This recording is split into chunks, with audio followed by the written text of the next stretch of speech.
मोदी बनता जा रहा है। हमारे लीडरों को भी चाहिए कि भाई सरिया देखो, ट्रंप ने पाकिस्तान समझ रखा। अच्छा, ठीक है, पाकिस्तान समझ। अर्शद मलिक साहब, जो डॉलर है ना वो थ्रेटन होता है। ब्रिक्स डॉलर के मुतबादल करेंसी के ऊपर काम कर रहे हैं, तो ब्राजील से भी लड़ाई होनी है, चाइना से भी, रशिया से भी और इंडिया से, अफ्रीका से। अब दोस्तों बात यह है कि India is the largest producer of generic drugs in the world.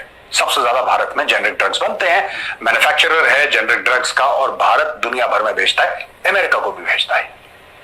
America में बहुत सारे जो दवाइयां लोग खाते हैं वो भारत से मैन्युफैक्चर होकर अमेरिका जाती हैं। और सबसे बड़ा धमाका इस वक्त, और जो जनाटेदार चपेड़ मारी है इंडिया ने अमेरिका के मुंह पे। इंडिया में जो ना अमेरिका जो चीजें भेज रहा है, अगर मैं उनके आइटम के नाम आपको बताऊं, उसमें $10 बिलियन की तो सिर्फ ज्वेलरी है जो कि लग्जरी आइटम्स में आती है। इंडिया की मिनिस्ट्री ऑफ एक्सटर्नल अफेयर्स ने स्टेटमेंट जारी कर दी है। That statement is very significant. उस स्टेटमेंट को अंडर एस्टिमेट ना करें। उस स्टेटमेंट के अंदर बड़ी क्लैरिटी है। क्लैरिटी ये है कि मैं इतना प्रेशर डालूंगा कि भारत अपने आप झुक जाएगा। हमारे लिए इस वक्त बहुत एक अपॉर्चुनिटी भी है, चैलेंज भी। ब्रिक्स के लिए अगर चाइना, रशिया और इंडिया इकट्ठे हो जाते हैं तो हम थोड़ा सा लूज करते हैं। मोदी ने अब ट्रंप को कुत्ता बना दिया कि अब तुम मेरे पीछे भौंक, अब मेरे पीछे भौंकता रहे और मैं निकल गया हूँ। ना मोदी की कोई बिजनेस है, ठीक है, हाँ, ना कोई इसकी इंडस्ट्री है, ना उसका कोई जाती मफाद है। मोदी का तो कोई नहीं आगे ना पीछे है, वो तो अपने मुल्क का सोच रहा है। अरे यही तो डोनाल्ड ट्रंप था जिसने बोला था मरी हुई अर्थव्यवस्था है। मरी हुई अर्थव्यवस्था को और मारने का क्या प्रोग्राम है भाई? जयशंकर जी ने एक बार स्टेटमेंट दिया था, इन गोरों को लगता है कि इनको भगवान की तरफ से राइट है कि किसी भी कंट्री के मामले में ये दखल दे सकते हैं, ये बुली कर सकते हैं। इनको लगता है यार हम तो इनके ऊपर राज करते थे, आज ये कंट्री, भारत जैसी कंट्री रशिया से सस्ते में तेल लेकर ये हमें बेच रहे और उसमें प्रॉफिट कमा रहे। ये तो बर्थ राइट हमारे पास था कि दुनिया का तेल हम निकाले, चोरी करें और दुनिया को बेचें अपने टर्म्स के ऊपर। आज वही फॉर्मूला भारत बना रहा है हमारे ऊपर, ये हम एक्सेप्ट नहीं करेंगे। और ये जो बुली करना है उसका जो फॉर्मूला था वो मोदी जी बोल रहे हैं मैं झुकूंगा नहीं। अब आपने बोला डोनाल्ड ट्रंप हर रोज धमकी दे रहा है, धमकी दे दी दोबारा से, मैं 245% का टैक्स लगा दूंगा आपकी दवाइयों के ऊपर। वो इसलिए किया था क्योंकि मैंने एक वीडियो बनाया था इसके ऊपर और डोनाल्ड ट्रंप को टैग भी किया था। मैं ये नहीं कह रहा हूं कि मेरे कारण ही उसने किया है, मैं ये कह रहा हूं कि मैंने उनको टैग करके बोला कि भैया तुमने टेक्सटाइल है, हमारे जेम्स हैं, हमारे जो यहाँ से जो गोल्ड हम एक्सपोर्ट कर रहे हैं, इसके ऊपर टैक्स लगा दिया, दवाइयों के ऊपर क्यों नहीं लगाया? क्योंकि तुम्हारी कंट्री हमारी दवाइयों के कारण चल रही है, उसके ऊपर टैक्स लगा दो। तो डोनाल्ड ट्रंप ने बोला यार सुमित जैन मेरी हर रोज बात लगाता है, आज मैं ऐसे कब तक धमकी देता हूँ। मोदी जी डर जाएंगे कि अगर आपने मेरे से एग्रीमेंट साइन नहीं किया तो मैं 245% का टैक्स लगा दूंगा आपकी दवाइयों के ऊपर। तो भैया धमकी क्यों दे रहा है? लगा दे। गलती की मेरे ख्याल में डोनाल्ड ट्रंप ने, वो इंडिया को भी ताइवान समझ बैठा था, ईरान समझ बैठा था, सऊदी अरेबिया समझ बैठा था, या वो बांग्लादेश समझ बैठा था। लेकिन मोदी ने जो जनाटेदार तमाचा मारा है और इंडियन गवर्नमेंट और इंडियन पॉपुलेशन ने हिला के रख दिया। नहीं अमेरिका, ट्रंप ने पाकिस्तान समझ रखा। अच्छा, ठीक है, पाकिस्तान समझ रखा था ट्रंप ने कि भाई जिस तरह पाकिस्तान है, मैं कॉल करता हूँ ये दुम दबा के आ जाते हैं, तो ठीक है इनके आर्मी चीफ भी मैं बुलाता हूँ, जिस टाइम मर्जी बुला लेता हूँ, इनके वजीर आजम को बुला लेता हूँ। तो मोदी क्या चीज है, एक ही जैसे लोग हैं, एक ही बाप से बिछड़े हुए हैं, दो भाई हैं, ठीक है। तो मोदी उसने सोचा जैसे पाकिस्तानी हमारे इशारों पे चलते हैं, हम एड देते हैं तो तलवे चाटते हैं, तो शायद मोदी भी तलवे चाटेगा। मगर मोदी क्यों तलवे चाटे? रशिया को एक्सपोर्ट्स कर रहा है वो 4.26 बिलियन की है, और वहां से जो इंपोर्ट्स हैं वो 61.43 बिलियन की है, यानी $57 बिलियन का ट्रेड डेफिसिट है, $57 बिलियन का खसारा है उसको, इंडिया को। और on the other hand USA की अगर मैं बात करूं तो यूएसए से ट्रेड का सरप्लस है $36 बिलियन का।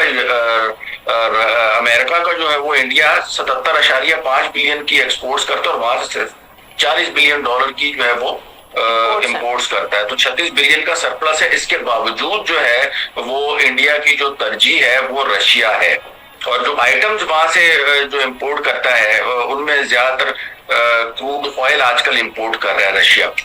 लगा तो सही, ऑलरेडी तुम्हारा जो मेडिकल सिस्टम है पूरा का पूरा, मेडिकेयर है जिसे ये ओबामा मेडिकेयर बोलते हैं, ऑलरेडी क्लच कर चुका है। 245% का टैक्स लगा लो, कोई दिक्कत नहीं है। आपसे जो आपके पास 45 से लेकर 50% जो जेनरिक मेडिसिन है वो भारत से जाती हैं। आपके टैक्स लगाना है आप लगा लीजिए, और आपको ऑल्टरनेट मार्केट चाहिए तो आप चाइनीज मेडिसिन ले लीजिए, कोई दिक्कत नहीं। जिसे को दुनिया में चाइनीज भी खुद चाइनीज मेडिसिन नहीं लेते, अमेरिका वाले ले ले, कोई दिक्कत नहीं है। यानी कि इसकी बोली करने का जो एक तरीका है कि मैं झुका दूंगा, मैं अपने लोगों को बताऊंगा, देखो मैंने मोदी जी को कैसे आंखें में आंखें डालकर बात करी है, मैं उनको झुका दूंगा। झुका नहीं पाया है और ना ही झुकाएंगे। और इसका प्रूफ है, मोदी जी को जितना ज्यादा प्रेशराइज किया जा रहा है, मोदी जी के पास एक हनुमान है, उसका नाम है अजीत डोभाल। जब चाइना हमें पंगा ले रहा था, मोदी जी ने अजीत डोभाल जी को चाइना भेजा।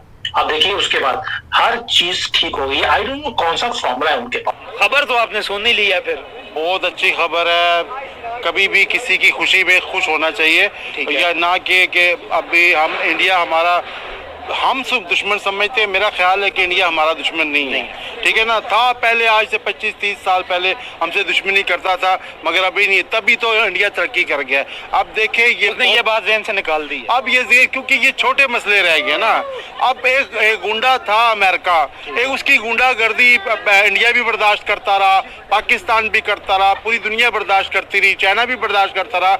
मगर जब अभी उसकी गुंडागर्दी इंडिया ने मुंह तोड़ जवाब इसलिए दिया है कि एक तो उसको रशिया की सपोर्ट है, उधर से चाइना की सपोर्ट है, ठीक है, और खुद मोदी खुद सुपर हीरो है। क्यों कि उसने दुनिया को हिला के रख दिया कि एक छोटा सा गरीब मुल्क है। और अमेरिका को तो आजकल कोई इनकार करता ही नहीं है, ठीक है ना। अमेरिका का कुत्ता भी आता तो उसके लिए कारपेट लगा देते हैं। अमेरिका कुत्ता आ गया जी अमेरिका का, तो लिहाजा उसने कहा है, तो ये बड़ी बात है। तो कुत्ता बना दिया अमेरिका को, मोदी ने अब ट्रम्प को कुत्ता बना दिया कि अब तुम मेरे पीछे भौंक, अब मेरे पीछे भौंकता रहे और मैं निकल गया हूँ। अमेरिका को किसी भी कंट्री सपोर्ट नहीं कर रहे। जो अमेरिका जो ये जो हरकत कर रहे हैं जो हिंदुस्तान के साथ, अनजस्टिफाई दोस्तों, ये अनजस्टिफाई जो ये हिंदुस्तान के साथ जो कर रहे हैं, मतलब जो इंटरनेशनल लॉ को ये तोड़ रहे हैं, मतलब डोनाल्ड ट्रम्प दोस्तों। क्योंकि जो इसको क्रेडिट जो चाह रहा था हिंदुस्तान से, हिंदुस्तान तो वो क्रेडिट नहीं, झूठ का क्रेडिट क्यों देगा भाई। जो ये कहता है कि मैं इंडिया और पाकिस्तान का वार जो हुआ था उसने मैंने रुकवाया, लेकिन हिंदुस्तान ने बार बार कह रहे भाई अमेरिका ने कोई शेष पर नहीं किया हिंदुस्तान और पाकिस्तान का वार में दोस्तों। लेकिन डोनाल्ड ट्रम्प को नोबेल प्राइज चाहिए दोस्तों। झूठ का क्रेडिट क्यों देगा भाई हिंदुस्तान। जो हकीकत है वो सच्चाई जो है वो ही बोलेगा दोस्तों। हिंदुस्तान बार बार मना कर रहे, लेकिन डोनाल्ड ट्रम्प उसका ईगो, उसका मनमानी कर रहे हैं, मतलब हिंदुस्तान के साथ। आज देखिए नेटो भी आज कुछ कंट्री हिंदुस्तान के सपोर्ट में दिखाई दे रहे। जो ये डोनाल्ड ट्रम्प जो कर रहा है ये अच्छा नहीं कर रहा है दोस्तों। आज अमेरिका के अंदर भी डोनाल्ड ट्रम्प के खिलाफ आवाज उठ रहे हैं दोस्तों। जो हमने हिंदुस्तान के साथ जो ये संबंध बनाए, रिलेशनशिप जो बनाए हिंदुस्तान के साथ, ये डोनाल्ड ट्रम्प खराब कर रहे हैं। जो 25 ईयर्स लग गया मतलब हिंदुस्तान के साथ अच्छा मतलब रिलेशनशिप बनाने के लिए, लेकिन इस रिलेशनशिप को अभी खराब करा ये डोनाल्ड ट्रम्प। डोनाल्ड ट्रम्प के खिलाफ अभी आवाज उठ रहे दोस्तों। हिंदुस्तान का कोई लॉस नहीं होगा। कितना दिखा रहे भाई हिंदुस्तान का जीडीपी 0.1 ना कितना दिखा रहे लॉस होगा। डोनाल्ड ट्रम्प यही सोच रहा मैं टैरिफ लगा दूंगा, हिंदुस्तान झुकेगा, मेरे साथ बातचीत करेगा, मैं जो कहूंगा वही करेगा। भाई वो करने वाला मतलब दोस्तों ये पाकिस्तान समझ रहा था। मतलब पाकिस्तान जब भी बुलाता है दौड़ के जाता है, जो भी कहता है वही करता है। ये है हिंदुस्तान है भाई, ये पाकिस्तान नहीं है दोस्तों।